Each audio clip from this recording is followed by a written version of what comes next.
críticas en México a la Secretaría de la Función Pública, que no encontró conflicto de interés en casas adquiridas por el presidente, su esposa y el secretario de Hacienda a contratistas del gobierno federal.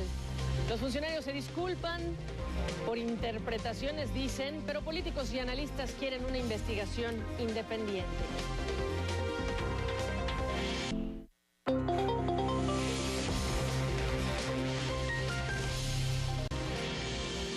La investigación demuestra que la conducta tanto de mi esposa y la mía estuvieron plenamente apegadas a la ley. Sin embargo, estoy consciente y reconozco que estos acontecimientos dieron lugar a interpretaciones que lastimaron e incluso indignaron a muchos mexicanos. A todos ellos les ofrezco una sincera disculpa. Así lo dijo la sincera disculpa del presidente de México el viernes pasado y la ofreció poco después que su secretario de la Función Pública, Virgilio Andrade, anunció el resultado de la investigación que realizó sobre el potencial conflicto de interés del presidente, de su esposa o del secretario de Hacienda por 3 inmuebles, 3 casas que compraron de empresas contratistas del gobierno federal. El secretario Andrade investigó estos casos desde febrero, cuando el presidente lo nombró al cargo y no encontró conflicto de interés. Para recordar, en 2014 el portal Aristegui Noticias publicó un reportaje sobre una casa que ocupaba el presidente y su familia, propiedad de una filial del Grupo IGA, empresa constructora de Juan Armando Hinojosa Cantú. Grupo IGA participó en alianza con China Railways en la licitación del tren de alta velocidad de Querétaro, cuando Peña Nieto ya era presidente. Licitación que luego fue cancelada. Grupo IGA también logró millonarios contratos en proyectos del Estado de México, cuando el presidente gobernaba esa entidad. Grupo IGA rentó helicópteros al partido político del presidente, el PRI, durante su campaña presidencial. A esa Casa Blanca se sumó la que el diario Wall Street Journal reveló tenía el secretario de Hacienda de México, Luis Videgaray.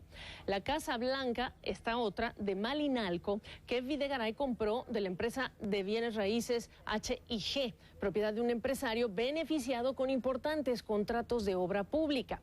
Y llegó una tercera casa ubicada en el Estado de México, en Ixtapan de la Sal, que Peña Nieto habría adquirido de un empresario que logró millonarios contratos con el gobierno del Estado. Sobre estos casos, Andrade dijo: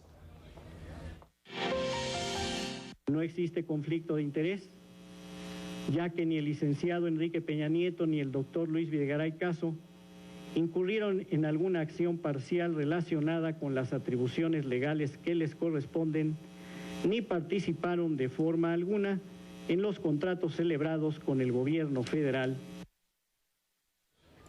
Bueno, para concluir que no hubo conflicto de interés, el secretario Andrade, hay que decir, omitió completamente la trayectoria política del presidente como gobernador del Estado de México. Dejó afuera también en esa investigación capítulos de su relación con quien es ahora su esposa, esa relación con esta constructora Grupo IGA, desde que ambos, hoy el presidente y su esposa, buscaban el terreno para construir esa casa, compraron ese terreno, diseñaron la casa. Y por todas estas omisiones, los analistas le están reclamando al gobierno una investigación independiente. Invité al analista, al profesor Alfonso Zárate, a que converse con nosotros sobre este tema, si es un asunto, como dicen el secretario Videgaray y el presidente Peña Nieto, de un tema de interpretación, que es por lo que se están disculpando, o si es un asunto de reforma, de legislación.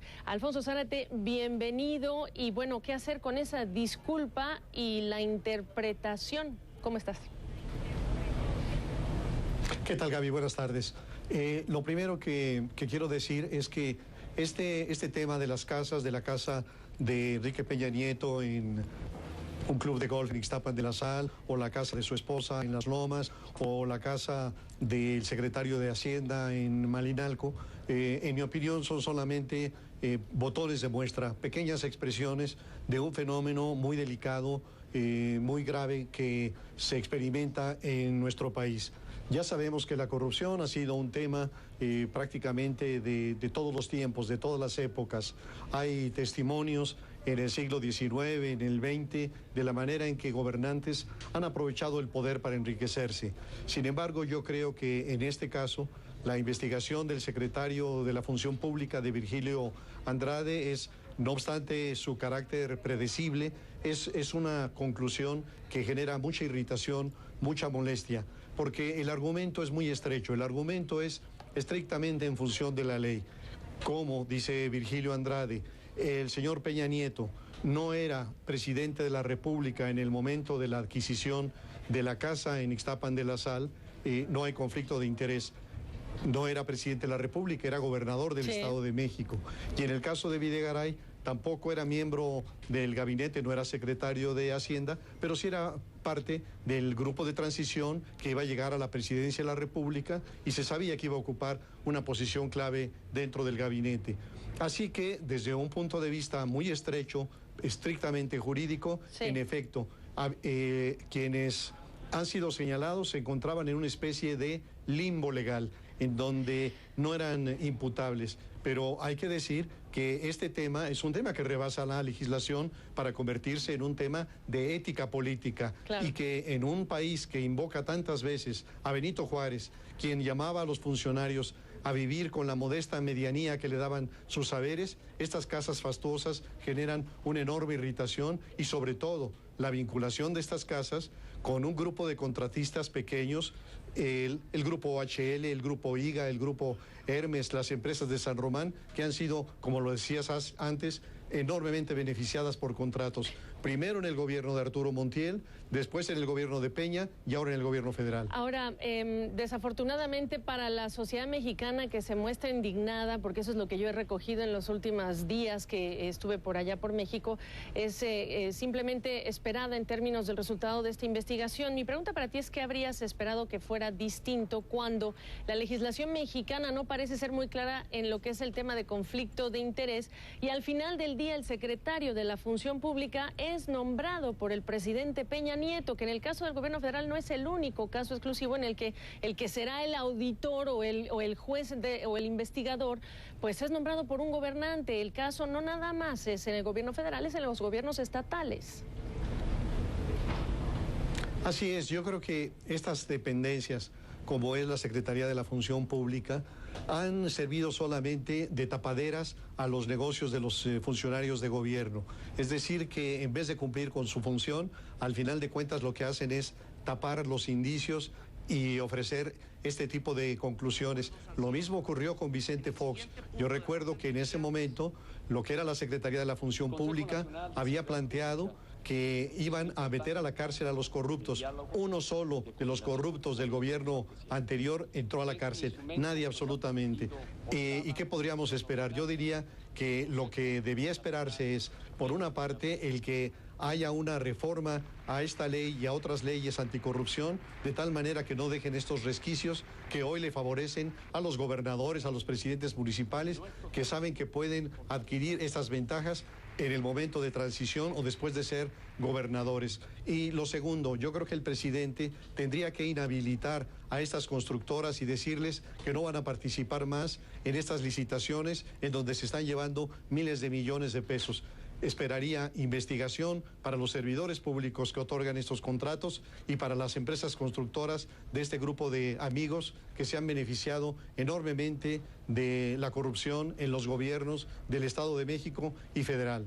Pero cuando las autoridades te dicen, y aquí la pregunta, que es un tema que nosotros hablamos directamente, tú y una servidora, constantemente, y es el tema de la impunidad, si la ley no lo marca y al mismo tiempo tienes a una sociedad indignada porque para la sociedad está muy claro, pero la autoridad se disculpa por un tema de percepción e interpretación, aquí lo que queda preguntarse es entonces quién quiere un cambio de qué tipo de ley, para qué cosa en una sociedad como la mexicana, en la que ves esta diferencia de criterios cuando se tratan de casos como estos, profesor.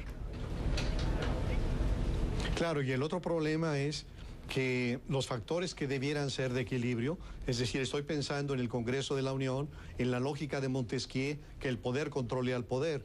Y sin embargo, vemos también que las principales fuerzas de oposición, por distintas razones, porque forman parte de proyectos políticos, porque están siendo subvencionadas, no están cumpliendo el papel de ser guardianes de la democracia y del buen ejercicio. Así que por lo pronto a la sociedad lo único que le queda es la venganza en las redes sociales, la venganza en las caricaturas, en algunos medios de comunicación y desde luego reforzar la exigencia de que los gobiernos no solamente cumplan la ley, sino además que se comporten de acuerdo con una ética republicana que les es exigible.